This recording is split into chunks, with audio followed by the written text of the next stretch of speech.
Non, Black Panther n'est pas le premier super-héros noir au cinéma comme on peut le lire partout dans les magazines, sur le net ou l'entendre à la radio et à la télé. Bien avant ça, il y avait Meteor Man.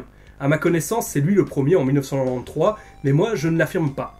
C'est une histoire traditionnelle de super-héros, vaguement humoristique et se déroulant dans la ville de Washington, qui est majoritairement habitée par des Afro-Américains.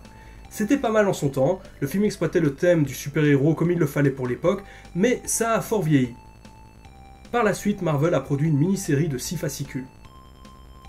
Ensuite, en 1994, il y a eu Blank Man, avec l'un des frères Wayans. Bon, c'est une comédie avec un justicier type Batman, mais on va pas chipoter, on va le classer dans les super-héros. En 1997, Spawn, le film. Bon, il a la face cramée et porte très souvent son masque, mais il est noir. La même année, le même mois, il y a eu aussi Steel, avec Shaquille O'Neal. Je ne saurais pas vous parler du film parce que je ne l'ai jamais vu, ça a l'air trop bidon. Mais encore plus étonnant que les gens aient oublié ça, en 1998, un super-héros Marvel est adapté avec brio à l'écran, Blade, mais qui a effectivement été bien vite oublié malgré 2 suites au cinéma et des jeux vidéo dérivés. Il existe sans doute encore d'autres super-héros noirs dans des films beaucoup plus mineurs et dont je n'ai pas connaissance. Pour en revenir à l'article, je trouve ça grave ce genre d'erreur de la part de professionnels. Ça arrive tout le temps.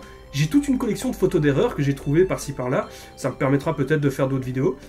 Et surtout plus loin dans l'article, il te lâche que Wonder Woman est la première super-héroïne au cinéma. Faux! Et en plus, à l'époque de la sortie du film, certains et certaines faisaient même comme si c'était la première héroïne de film d'action, ce qui est totalement faux aussi. Depuis le cinéma d'exploitation des années 70, il y en a eu plein!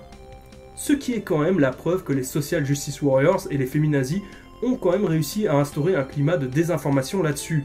Ou non, aucune culture, faites votre choix. Et on assiste à une régression, car moi, avant quand je lisais un comics, manga ou que je matais un feuilleton ou un film, tout ce qui m'importait c'est que l'histoire soit bien, et j'aimais le personnage principal s'il était réussi, peu importe son sexe. Et c'est ça l'égalité, c'est ça la progression. Et maintenant, des fois, je me surprends quelques secondes à me dire « c'est avec une femme, ça change d'habitude !» Avant de me ressaisir, quelle régression, c'est triste. On pouvait se faire ce genre de réflexion au début du siècle passé face à des choses comme ça, mais plus maintenant. Pour les JW qui disent que Star Wars est un film raciste parce que le méchant est noir et qu'il est blanc lorsqu'il se repentit, je peux faire le même genre de raisonnement abruti en disant que les méchants dans Meteor Man sont blonds, que c'est un film raciste envers les blancs. D'ailleurs, il y a James Earl Jones, la voix de Dark Vador, dans Meteor Man.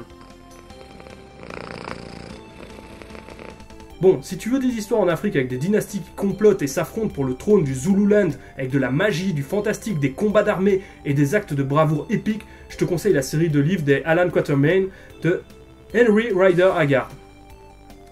Ciao. Bon, je sais que pour certains d'entre vous, tout ceci c'était « Merci Captain Obvious », mais n'hésite pas à partager pour essayer d'en finir avec cette information erronée qui circule dans les médias. N'hésite pas aussi à commenter si tu as un autre exemple, et à liker, t'abonner, et même si le cœur t'en dit, de me faire un petit don sur Tipeee.